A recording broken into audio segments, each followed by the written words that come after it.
Wow. And my dad built her 900 horses of Detroit muscle.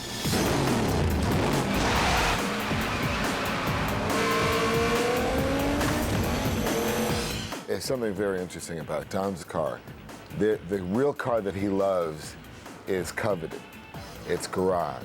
That's his dad's car. It's something that he created. It is something in his heart, and that's an emotional car. The Charger, you know, Dom's car, he's afraid of it. You know, he's afraid of what it can do, and, you know, on some level, he's afraid of what he can do. Everybody loved that car with the Hemi and the Supercharger. I mean, you know, everybody loves that thing. When it starts up, pulls out. The Charger, you know, almost killed him in the first movie.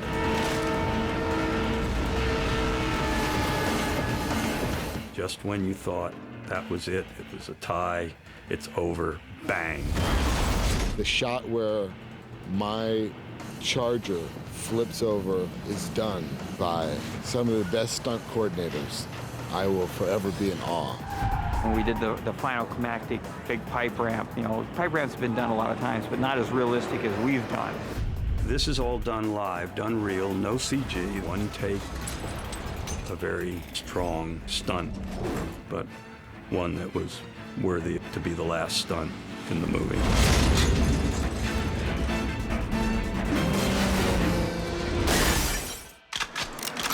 Just like old times.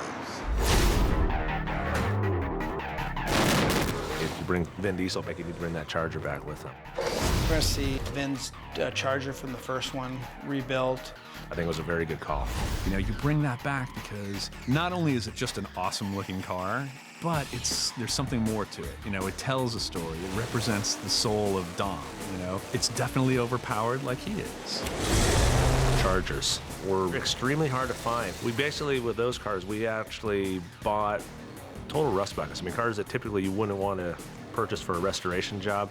Yeah, this is actually what you had other film, but we did lower the whole assembly. Is this something that you guys are building, or is this something? Yeah. Problem with these cars is they're obviously, you know, hard to come by. Parts are very rare and very, very costly. And we needed, I think, you know, at the end of Fast and Furious 4, I think we went through probably 8 of these cars. When we first started putting these cars together, just front fenders, we were paying $700, $800 for a less than perfect fender. And then we just realized, you know, we're never gonna have enough. There's just not enough out there. So we had a company actually build a mold, and we just created everything out of fiberglass. So the whole front clip in the car is something that within, you know, 2 days, we could have an entire front clip for a very economical price. You know, we resheeted them with new doors, new quarter panels, filled the roofs with lots of Bondo. I mean, it was great for us to get the first one done here and go out and test drive it. I mean, it looked great. This is more the final version of the car. When they actually completed in that sequence to go back down to Mexico, the car is actually in a primer state. Once again, as you can imagine, this car had a ton of action in the film, so they had to be built to handle a lot of abuse, especially with the terrains we were involved in on this one. You know, rocks, creeks, you name it. So we try to make all the cars as easily serviceable as possible. And to do that, they went with a basic Chevy crate motor, 350, and turbo 400 transmission, you know, Ford 9-ish like every other car we have on the film, Wilwood brakes. And the beauty of doing that is, for instance, if they crash a Torino, we can pull the motor and transmission out and we can put it into a Charger. And overall, this car was the car that I was probably the most concerned with on the film. I thought, God, these things are gonna be dropping like flies, just because they're not made for that type of abuse. It's a unibody car, and like I say, the jumps and bumps and everything else they were doing these things, I thought for sure they'd be one of our biggest downfalls. But as it turned out, the cars really never let us down, and they were subjected to some unbelievable abuse. But they kept on going.